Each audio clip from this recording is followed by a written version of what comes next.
2023 메이저리그 정규 시즌이 현지 시간으로 3월 30일 목요일인 내일부터 시작을 합니다. 오늘 영상은 토론토 블루제이스의 개막전 예상 라인업과 선발 로테이션 외에도 아메리칸 리그와 내셔널리그 지구별 전망, 그리고 마지막으로 이번 시즌 플레이오프와 월드 시리즈 우승팀을 예상해보는 그런 순서로 이야기해보려고 합니다. 먼저 토론토는 어제 스프링 트레이닝 시범 경기를 마치고 26명의 개막일 로스터를 발표했는데요.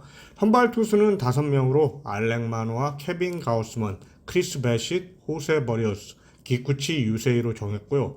구원 투수는 8명으로 조던 로마노, 지미 가르시아, 에릭 스완슨, 팀 메이저, 앤서니 베스, 애덤 심버, 트레버 리처드, 잭 팝, 그렇게 8명으로 구성을 했고요. 포수는 2명, 데니 젠슨과 알레한드로 컥. 내야수는 5명, 블라디미르 게레로 주니어, 브랜든 벨트, 산티아고 에스피날, 보비셋, 맷 채프만.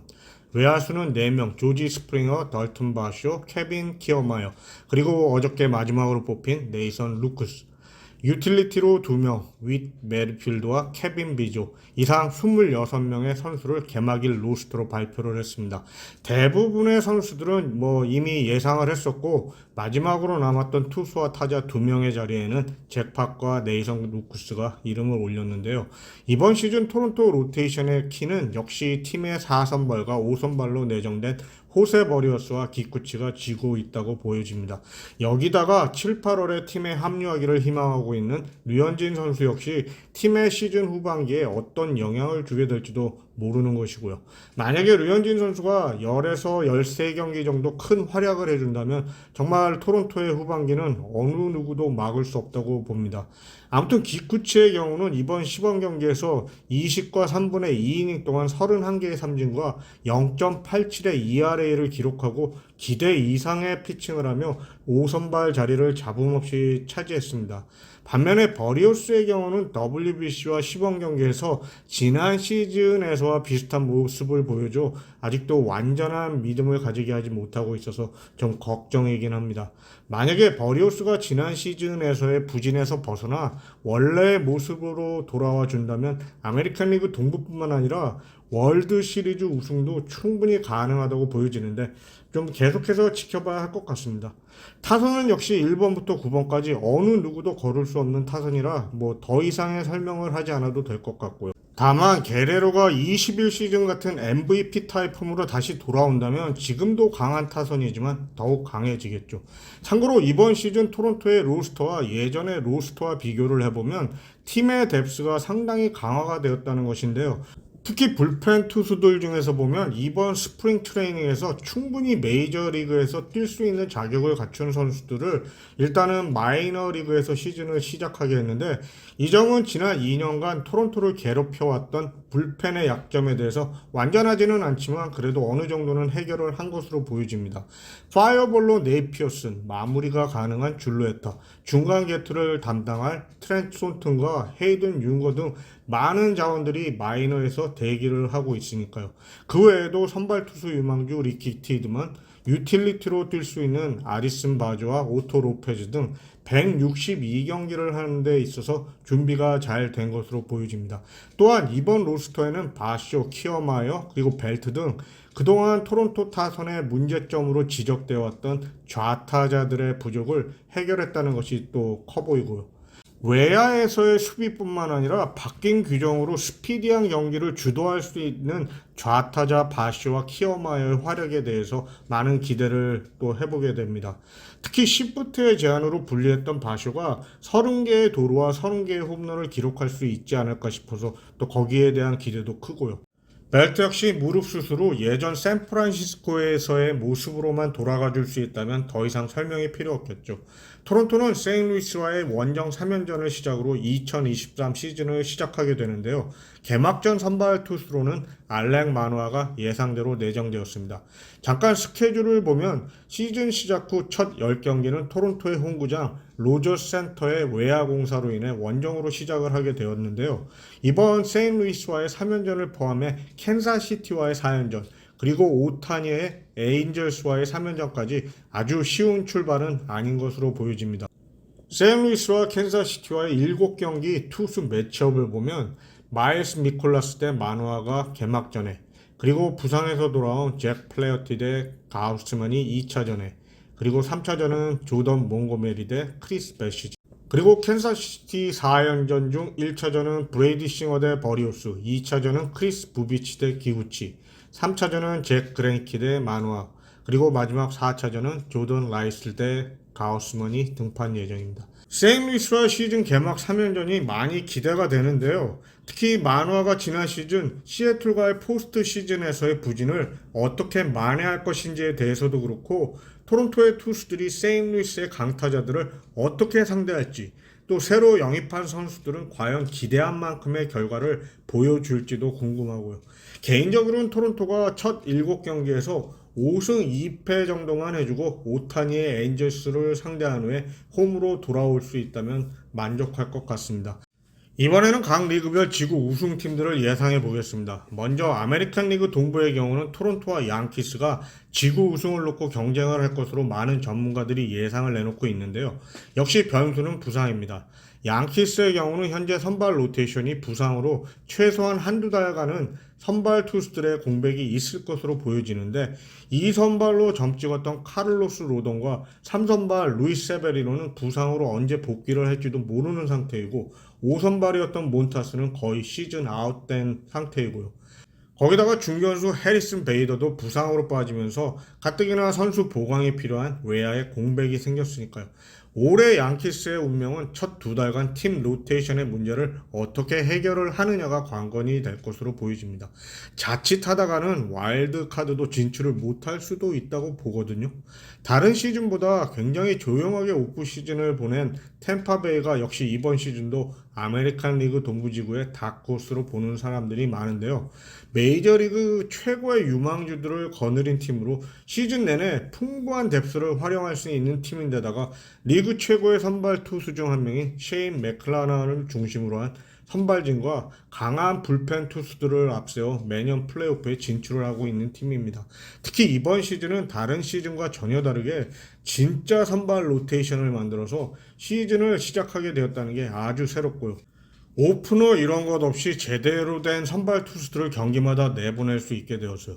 다만 아쉬운 것은 템파도 부상을 피해가지 못했는데요. 팀의 중요한 선발 투수 타일러 글래스너가 옆구리 부상으로 이탈 중이고, 유격수 완더 프랑코 역시 지난 시즌 부상으로 정상적으로 시즌을 보내지 못했었는데, 지난 주말에 또 하체 부분에 부상이 있다는 보도가 있어서 좀 걱정이 되긴 합니다. 보스턴과 벌티모어의 경우는 로테이션과 팀의 뎁스가 과연 162경기를 소화할 수 있는 능력이 될지가 걱정이 되고요. 아메리칸 리그 동부의 현재 상황을 보면 토론토 이외의 팀이 지구 우승을 한다고 보기가 좀 어렵지 않나 싶습니다. 이번 시즌 아메리칸 리그 중부는 지난 시즌과 마찬가지로 클리블랜드, 시카고 화이트삭스, 그리고 미네소타의 3파전을 예상해 보는데요. 특히 새로운 규정이 적용되면서 가장 많은 혜택을 누릴 것으로 보이는 클리블랜드의 스몰볼 야구가 여전히 강할 것으로 예상이 됩니다. 하지만 지난 시즌 팀의 부상자가 속출을 하면서 어려움을 겪었던 시카고 화이트삭스가 이번 시즌 재정비만 잘한다면 다시 중부지구를 탈환할 수도 있지 않을까 싶어요. 팀의 선발 로테이션을 잠깐만 봐도 그렇게 나쁘지 않아 보이고요. 팀 앤더슨을 중심으로 한 타선만 살아나 준다면 클리블랜드와 겨뤄도 좋을 듯 보입니다.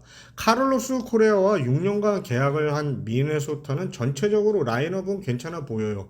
하지만 역시 162경기를 소화할 수 있는 뎁스가 아직은 부족하지 않나 싶어서 조지구 1위는 좀 힘들다고 판단하게 됩니다. 나머지 캔사시티와 디트로이트는 이번 시즌도 역시 힘든 시즌을 보낼 것으로 보여지고요. 아메리칸 리그 중부의 경우 현재 암으로 재활 중인 화이트삭스의 마무리 투수 리암 핸드릭스가 예정대로 6월 중 복귀를 할 수 있다면 화이트삭스를 선택하겠습니다.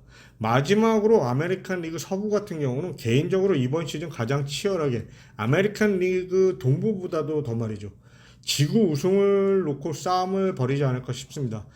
기존의 휴스턴은 물론 그 뒤를 바짝 뒤쫓고 있는 시애틀, 오타니와 트라웃이 있는 에인절스, 그리고 매치에 이어서 가장 돈을 많이 쓰고 있는 텍사스까지 오클랜드를 제외한 이 네 팀 모두 기회가 있다고 봅니다.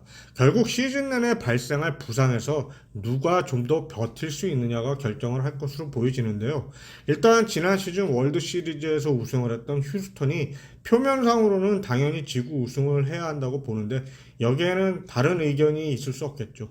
다만 텍사스가 아메리칸 리그 디비전 시리즈에서 휴스턴을 꺾고 다시 한번 토론토와 아메리칸 리그 챔피언십에서 다시 만났으면 어떨까 싶습니다.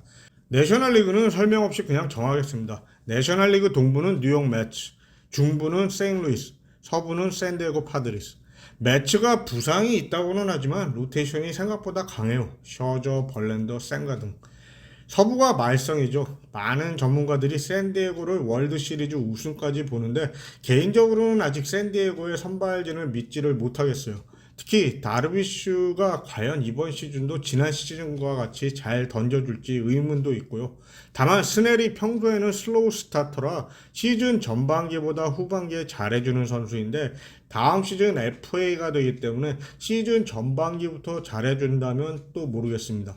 다저스는 워낙 좋은 팀이고 팀의 뎁스도 두터운 것은 사실이지만 이번 시즌은 좀 쉬어가는 해가 되지 않을까 싶어요.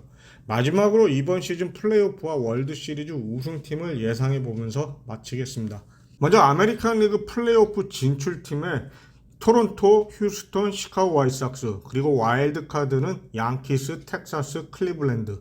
내셔널리그 플레이오프 진출팀은 뉴욕 매츠, 샌디에고, 세인루이스, 그리고 와일드카드 진출팀은 애틀란타, 필라델피아, 애리조나.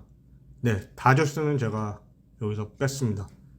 그리고 월드 시리즈는 지난 시즌과 마찬가지로 토론토, 세인루이스가 만날 것으로 다시 한번 또 예상해 보겠습니다.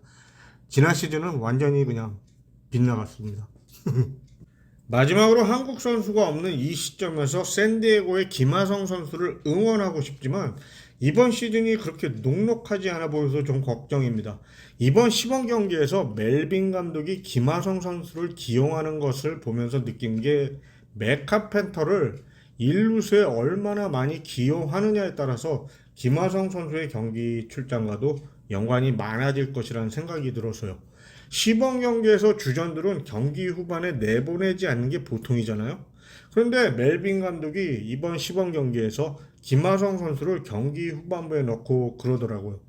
유격수와 3루수인 보가츠와 마차도의 경우 시즌 평균 150경기 이상 출장을 하고 있고 평소 1루수나 2루수를 볼 크로넨월스 역시 150경기 이상을 출장을 하게 된다고 보면 현재 샌디에고 내야 수비수들 중 4순위에 있다고 봐야 하는 김하성 선수의 경기 출장이 꼬이게 되지 않을까 좀 걱정이 됩니다. 이번 시범 경기에서 보니까 맥카펜터가 1루를 보면 김하성 선수의 자리가 없어지는 것 같더라고요. 아무튼 카펜터의 활약이 어떤 영향을 김하성 선수에게 줄지 좀 더 지켜보죠.